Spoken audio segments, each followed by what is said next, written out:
So saya start record. Okay, saya start record. Okay. Hari ni kita nak masuk kepada series solution of differential equation. Okay. Jadi sekarang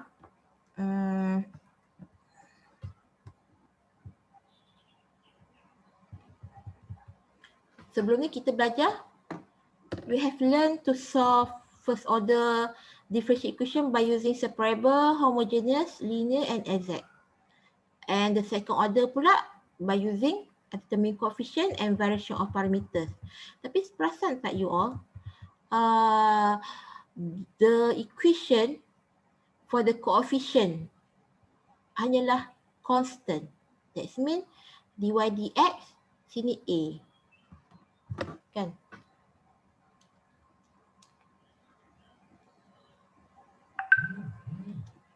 Okay. Kat sini kan A, sini B. Ni kita boleh solve guna linear, betul tak? Kita solve guna linear. Begitu juga dengan okay. Tapi untuk separable, exact and homogeneous tak adalah dekat dy dx coefficient dia constant. Yeah. Ni saya nak mention untuk linear lah, especially yang obvious sangat. Yeah. Kalau untuk separable tu maybe lah dekat dy tu ada fungsi kat sini, bukan hanya coefficient. Itu juga dx kat sini ada fungsi kat sini. Let's say x plus 1. Sini ln y katakan, kan? Ln y.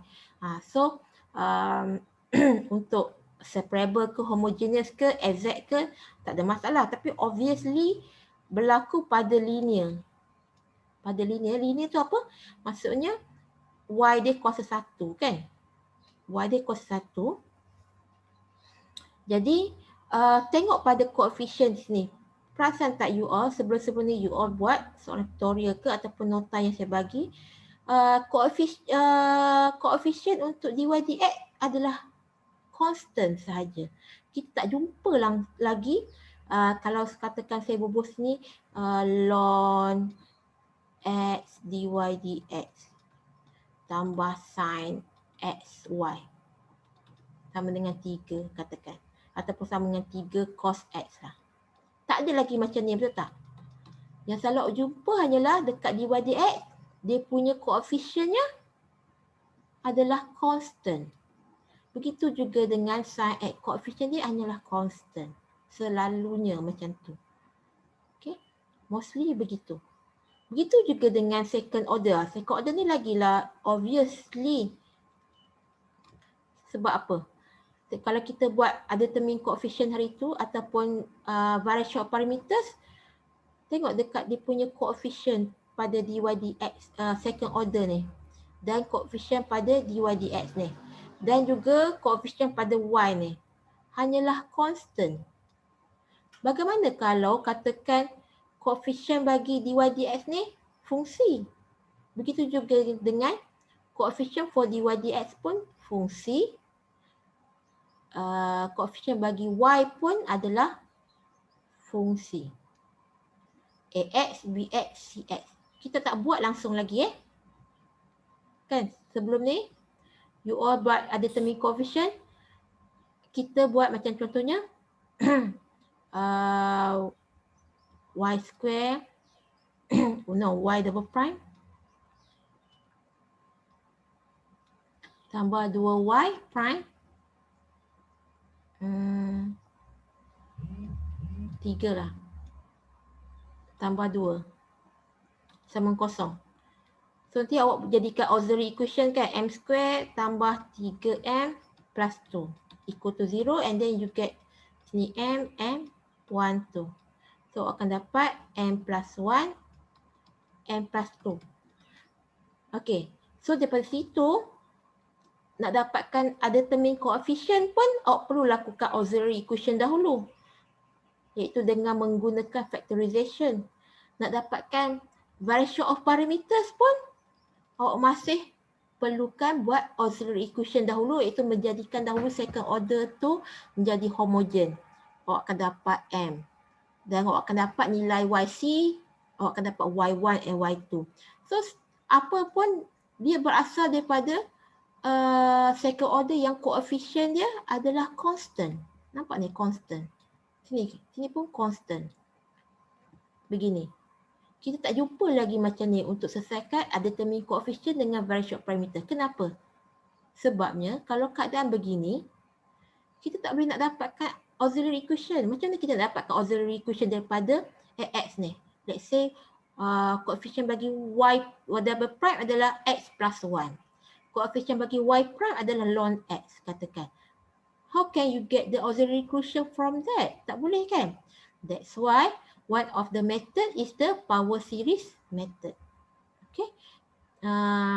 Dan juga the power series method ni juga kita extend juga to the Frobenius method. Tapi saya tak akan ajar Frobenius method. Actually nota ada dalam ni. Kalau awak tengok pada nota ni nanti selepas topik power series method ada nota untuk Frobenius method. So awak boleh study sendiri ni. Awak boleh study sendiri. Saya hanya akan ajar power series method. Okay. Setakat ni clear tak? Kenapa kita belajar power series method? Clear tak kelas? Kelas? Tak ada siapa? Maybe saya cakap seseorang kot. Okay. The power series method is standard method to solve differential equation with variable coefficient. Okay, jadi the standard form for the power series method adalah ini Ni. Ini standard form for the power series method. Kalau dulu awak belajar dalam calculus 1, ingat tak calculus 1 awak belajar power series di mana Taylor-Maclaurin Taylor series, Maclaurin series, it comes from the power series, right? So kita refresh balik power series. Okay, saya tak payah nak terangkan in detail lah power series dia punya convert, divert apa semua tu tak payah sebab you all dah belajar dalam Maths 1, calculus 1 hari tu. Calculus 1, okay? So kita terus gunakan apply saja power series, iaitu bila kita extend the power series dia akan jadi sinilah. C0 plus C1x plus C2x square plus C3x power of 4. Ya. Sebab kita gantikan sini kan. M start dengan kosong, X kosong plus M start dengan 1, X kuasa 1 plus X start dengan 2, X kuasa 2 and so on lah. Di mana C0, C1, C2, C3 are constant. Okay. So assume the solution are in the form Y equal to ni. Okay. Seterusnya.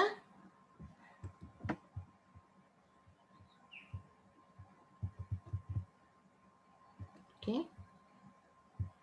Seterusnya, in order to generate coefficient Cm, we have to develop a recurrence relation, yeah, which allows to produce coefficient once certain proceeding, once a none.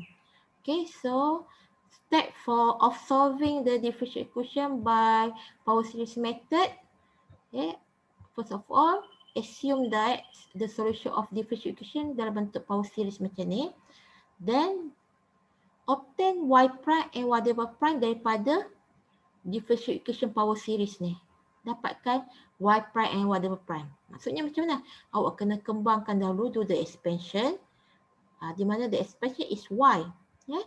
So kita differentiate y prime and differentiate y double prime. Then shift of index. Itu pun kalau if necessary tapi selalunya memang necessary lah. Then obtain the recurrent relation for reduce the coefficient of series. Fifth, write down the series solution. Okay. Example 1. Solve by power series method is given. Nampak Y double prime tolak XY equal to 0. Rasanya ni boleh tak kita gunakan determining coefficient? Kelas. Boleh tak kita gunakan determining coefficient?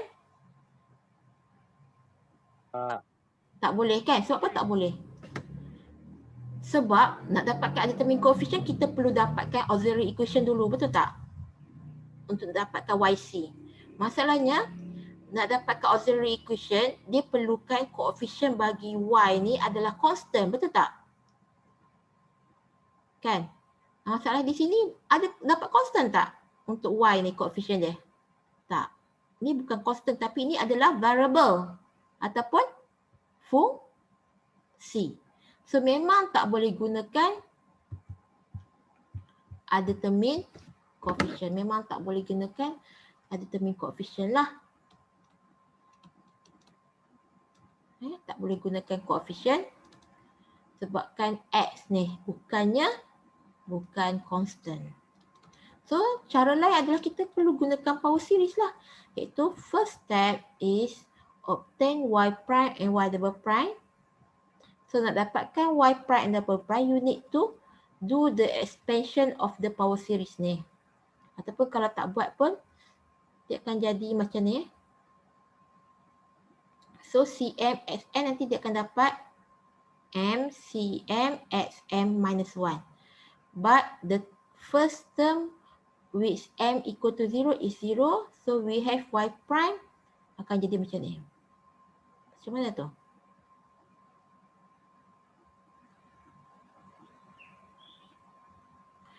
Okey. Sebabnya kalau tengok Y ni bila kita kembangkan dia akan dapat macam ni kan. C0 X0 C1 X2 X1 C2 X2 C3 X3 and so on. Okay. So bila ini adalah Y jadi kita perlu bezakan kali pertama dan kali kedua. So bila bezakan kali pertama dia akan jadi apa sini? Ini akan jadi C0 kan plus C1X plus C2 X2 plus C3 X3 plus so on. So Y prime adalah bezakan C0 dia akan jadi kosong kan sebab constant bezakan dia akan jadi kosong tambah C1 sebab bezakan X dapat 1. Kemudian bezakan 2C2 X tambah 3C3 X2 and so on. So daripada situ kosong ni tak adalah. Jadi dia akan jadi C1 di sini. Tapi C1 di sini dia pada M start dengan bukan M start dengan kosong. Tapi dia start M dengan 1. Kenapa? Sebab kalau M start dengan kosong, dia dapat sini kosong. So dia start M dengan 1. That's why pada Y prime is summation M start with the 1 infinity until infinity M. Kenapa M? Sebab di sini bawa ke depan. Yang kuasa bawa ke depan. Ni M kan? M is the power. Kuasa so bawa ke depan. Power bawa ke depan. Semua bawa ke depan. 2 bawa ke depan. So dapatlah sini M. Dapatlah sini M. That's why ada M dekat sini. Cm X. X pula kuasa dia akan jadi berubah lah bila 2 bawa ke depan. 3 bawa ke depan. Kalau 2 bawa ke depan. So 2 tolak 1. So sebabnya dia akan jadi 1 sini. 3 bawa ke depan. So 3 tolak 1 dia akan jadi 2 dekat sini. That's why M minus 1. Okay. Begitu juga dengan kita perlu bezakan M double prime juga. So M double prime nak bezakan daripada mana? Okay, kita kena bezakan daripada Y prime ni lah. So kalau kita bezakan M double prime. So di sini M double prime. So sini dah tak ada. So dia start dengan M sama 1. So C1 constant ni bila kita bezakan dapat kosong. tambah 1/2, 2, C2, X 1/1 dah habis. Kemudian sini akan jadi tambah 3/2, 6, C3, X kuasa 1 dan seterusnya lah. So di sini apa yang kita boleh nampak pada Y double prime, dia akan jadi M equal to 2 until infinity M minus 1. Kenapa M minus 1? Sebabnya ini kan. Sebabnya M adalah daripada yang Y prime ni. Okay. Daripada yang bawa ke sini, 1 ni jadi M. Darab dengan M minus 1. Jadi M minus 1. Yang M tadi tolak lagi 1. Tu sebabnya dapat sini. 0, dapat 2, dapat 6. Ya. Macam dapat, ni daripada sini kan. So 3 darab dengan 2 ni kan. 2 ni daripada M tolak 1. 3 darab M tolak 1. Iaitu M tolak 1 adalah 2. Tu sebabnya 6. Faham Atau dengan kata lain, kat sini kita bawa ke depan. So akan dapat Y prime. Kalau untuk Y double prime is M darab dengan M minus 1. Ya. That's why akan jadi M minus 1. CM dan X pun akan jadi M tolak 2. Kenapa M tolak 2 minus 2? Sebab tadi M minus 1. Sekarang ni akan jadi M minus 2 lah. Kalau tadi yang daripada Y prime, kat sini akan jadi M minus 1. 1 tolak 1 akan jadi X kuasa 0. 2 tolak 1 akan jadi X kuasa 1. Tapi untuk Y double prime, dia akan jadi X1 ni ditolak lagi 1. Jadi M tolak 2 lah. Tapi M dia perlu start dengan 2. Kenapa M start dengan 2? Kalau M start dengan 0, tadi dah 0 ni dah habis kat sini. Dekat Y prime. Dan M sama dengan 1 pun dah habis dekat sini. Dekat sini 0 ni. That's why dia start dengan M sama dengan 2. Okay. M start dengan 2. That's why di sini M start with the 2. Dan sini M tolak 2. Okay. Therefore, kita masukkan balik dalam soalan. Ini soalan kita.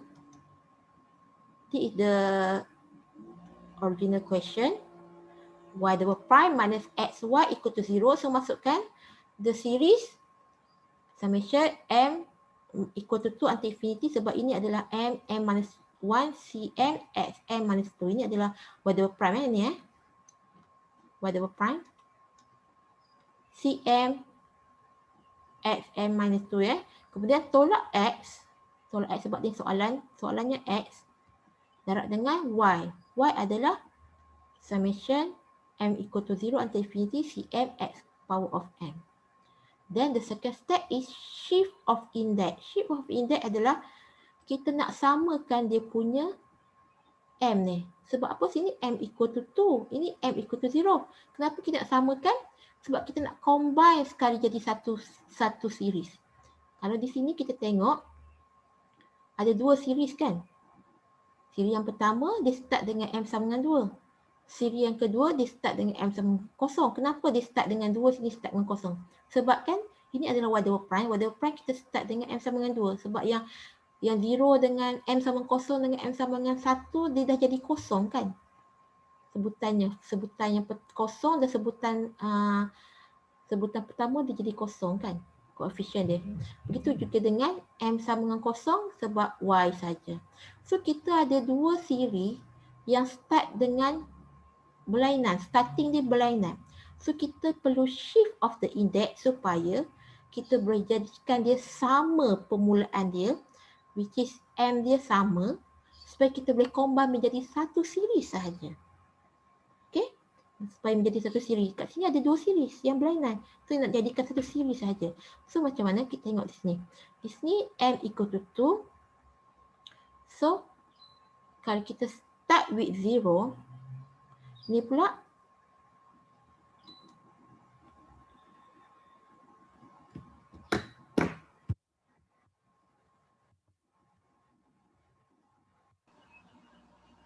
Sekejap masa dah habis.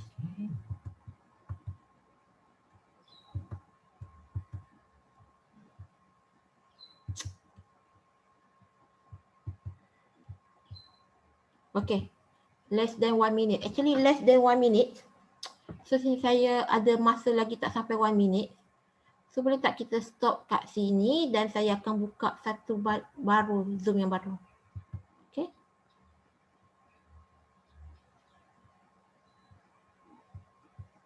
And off.